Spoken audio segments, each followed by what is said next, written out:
oh.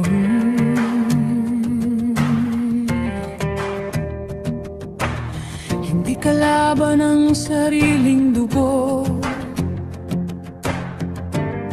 pamilya dapat ang kanlungan. Sa tahanag minsan puno ng yakap, ngayon ay bulong ang siyang sumasaksak.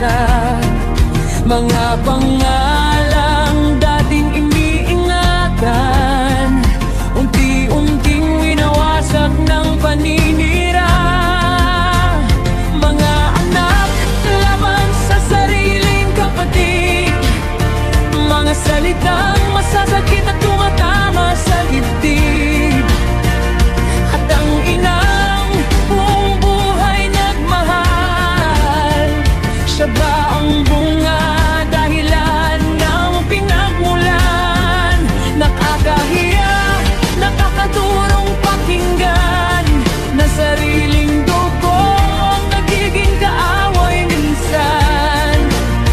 Habang ang mga kapitbahay ay nakatingin sa pamilyang unti-unting nilalarinig.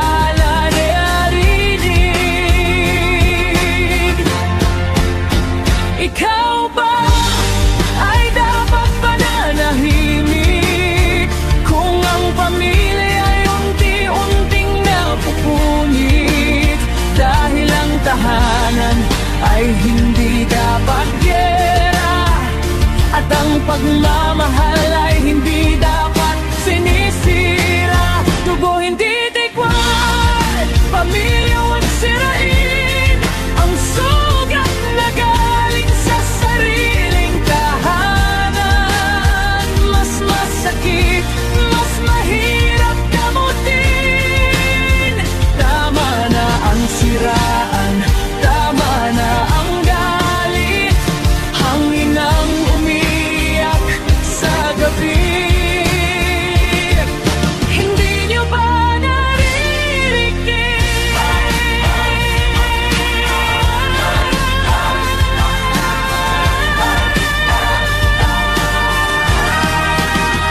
Bawat masasakit na salitang binitiwan, parang apoy na bumabalik din sa pinanggalingan. Dahil ang paninira at masasamang gawain ay refleksyon ng pusong puno ng dilim. Bakit kayang ibabang dangal ng kapatid na minsan naging sandalan ng amang nagpagod para kayo'y mabuhay, o ng inang nagmahal na tunay? Hindi ba ninyo nakikita habang kayo'y nagtutulakan pababa, unti-unting namamatay ang respeto sa pamilyang minsang buo? Ikaw ay tataya kahit mag-isa sa gitna ng bagyo'y hindi tulad kagabar ang pangmamang ibinigay ng Diyos na may kapal na tunay magmahal. Dugo hindi digmaan, pamilya huwag sirain. Ang sugat na galing sa sariling tahanan, mas masakit, mas mahirap gamutin. Sa ilalim ng malamig na buwan, may isang nilalang pagod ng masaktan.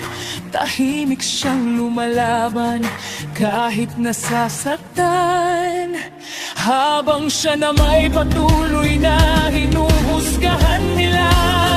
Pero ang tao lang marunong magmahal ay hindi basta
hindi di na